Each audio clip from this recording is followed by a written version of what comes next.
यरूशलेम के राजा अदोनी सेदेक ने सुना कि योशुआ ने आई को अधिकृत कर उसका पूर्ण विनाश कर दिया है। उसने जैसा व्यवहार यरीको और उसके राजा के साथ किया था, वैसा ही ऐ और उसके राजा के साथ भी किया है। उसने यह भी सुना कि गिबोन के निवासियों ने इस्राएलियों के साथ संधि कर ली है और अब वे उनके साथ रहते हैं। यह सुनकर वह बड़ा भयभीत हुआ, क्योंकि गिबोन राजधानी के समान एक बड़ा नगर था। वह ऐसे भी बड़ा था और उसके सब पुरुष वीर योद्धा थे। इसलिए यरूशलेम के राजा अदोनी सेदेक ने हेब्रोन के राजा होहाम, यरमूत के राजा पीराम, लाकीश के राजा यफीआ और एग्लोन के राजा दबीर के पास यह संदेश भेजा कि आप मेरी सहायता के लिए आए, जिससे हम गिबोन को पराजित करें, क्योंकि उसने योशुआ और इस्राएलियों के साथ संधि कर ली है। इसलिए ये 5 अमोरी राजा अर्थात यरूशलेम के राजा, हेब्रोन का राजा, यरमूत का राजा, लाकीश का राजा और एग्लोन का राजा मिलकर अपनी सेनाओं के साथ आए और उन्होंने गिबोन को घेर कर उस पर आक्रमण कर दिया। तब गिबोन के निवासियों ने गिलगाल के पास पड़ाव डाले। योशुआ को यह संदेश भेजा, आप अपने दासों का त्याग ना करें। आप हमारी रक्षा और सहायता के लिए जल्द ही हमारे पास आएं, क्योंकि पहाड़ी प्रांत में रहने वाले सब अमोरी राजा हमारे विरुद्ध एकत्रित हो गए हैं।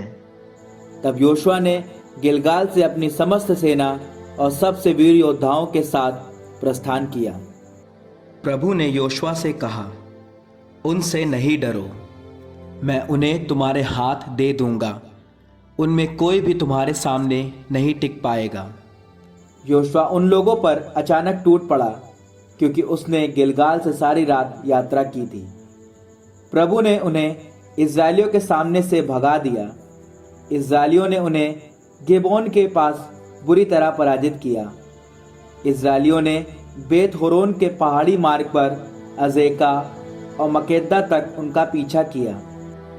जब वे इस्राएलियों के सामने से भागते हुए बेत होरोन की ओर उतर रहे थे, तब प्रभु ने अज़ेका तक उन पर आकाश से ओले के बड़े बड़े पत्थरों की वर्षा की। ओलों की वर्षा से मरे हुए लोगों की संख्या इस्राएलियों की तलवार से मारे गए लोगों से अधिक थी। जिस दिन प्रभु ने अमोरियों को इस्राएलियों के हवाले कर दिया, उस दिन योशुआ ने इस्राएलियों के सामने ही प्रभु से यह कहा, सूर्य तुम गिबोन के ऊपर ठहरो, चंद्रमा तुम अय्यालोन की घाटी पर। जब तक राष्ट्र ने अपने शत्रुओं से बदला नहीं लिया, तब तक सूर्य ठहरा और चंद्रमा रुका रहा। जैसा कि याशर के ग्रंथ में लिखा है, सूर्य आकाश के मध्य में ठहर गया और लगभग एक पूरे दिन तक अस्त नहीं हुआ। ना तो पहले और न कभी बाद में ऐसा दिन आया जब प्रभु ने मनुष्य की प्रार्थना इस प्रकार सुनी हो। निश्चय ही प्रभु इज़राइल के लिए युद्ध कर रहा था। इसके बाद योशुआ सब इज़राइलियों के साथ शिविर में लौट आया।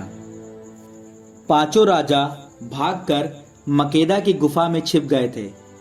योशुआ को यह सूचना मिली कि 5 राजा मकेदा के पास की गुफा में छिपे हैं। योशुआ ने कहा, उस गुफा के मुंह पर बड़े बड़े पत्थर लगा दो और आदमियों को बुलाकर उन पर पहरा बैठाओ, लेकिन तुम लोग मत रुको, अपने शत्रुओं का पीछा करो, पिछड़ने वालों को मार डालो और शेष योद्धाओं को उनके अपने नगर में पहुंचने नहीं दो। प्रभु तुम्हारे ईश्वर ने उन्हें तुम्हारे हाथ दे दिया है। योशुआ और इज़राइलियों ने उनको बुरी तरह हराया, किंतु कुछ योद्धा भागकर अपने किलाबंद नगरों में पहुंच गए। इज़राइल की समस्त सेना मकेदा के शिविर में योशुआ के पास सुरक्षित लौट आई। इसके बाद किसी को इज़राइलियों के विरुद्ध कुछ कहने का साहस नहीं हुआ। तब योशुआ ने कहा, गुफा का मुंह खोलकर उन 5 राजाओं को उससे निकालकर मेरे पास ले आओ। उन्होंने ऐसा ही किया। ये 5 राजा गुफा से निकाल कर लाए गए। यरूशलेम का राजा, हेब्रोन का राजा, यरमूत का राजा, लाकीश का राजा और एग्लोन का राजा।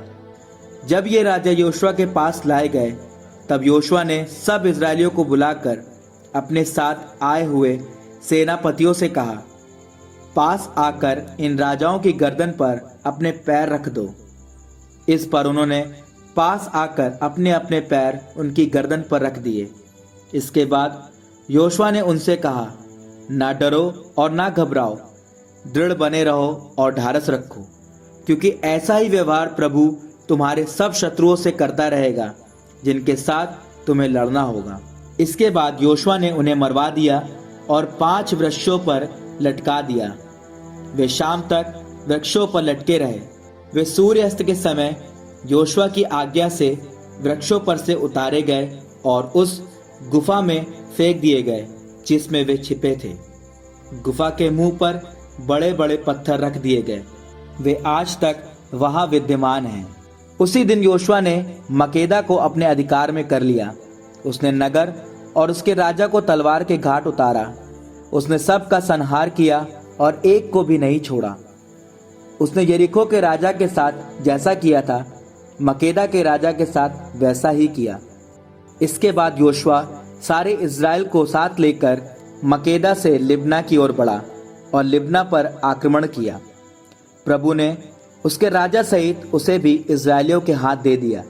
उसने उसे और उसमें रहने वाले सब प्राणियों को तलवार के घाट उतारा। उसमें एक को भी नहीं छोड़ा। जैसा उसने यरीको के राजा के साथ किया था, वैसा उसने उसके राजा के साथ भी किया। इसके बाद योशुआ सारे इज़राइल के साथ लिब्ना से चलकर लाकीश की ओर बढ़ा। उसने उसे घेरा और उस पर आक्रमण किया। प्रभु ने लाकीश को इज़राइलियों के हाथ दे दिया। योशुआ ने दूसरे दिन उस पर अपना अधिकार कर लिया तथा उसमें रहने वाले सब प्राणियों को उसी प्रकार तलवार के घाट उतारा जैसा उसने लिब्ना के साथ किया था। इसी समय गेजेर का राजा होराम लाकीश की सहायता करने आ पहुंचा, परंतु योशुआ ने उसे भी उसके लोगों सहित इस तरह पराजित किया कि कोई जीवित नहीं रहा।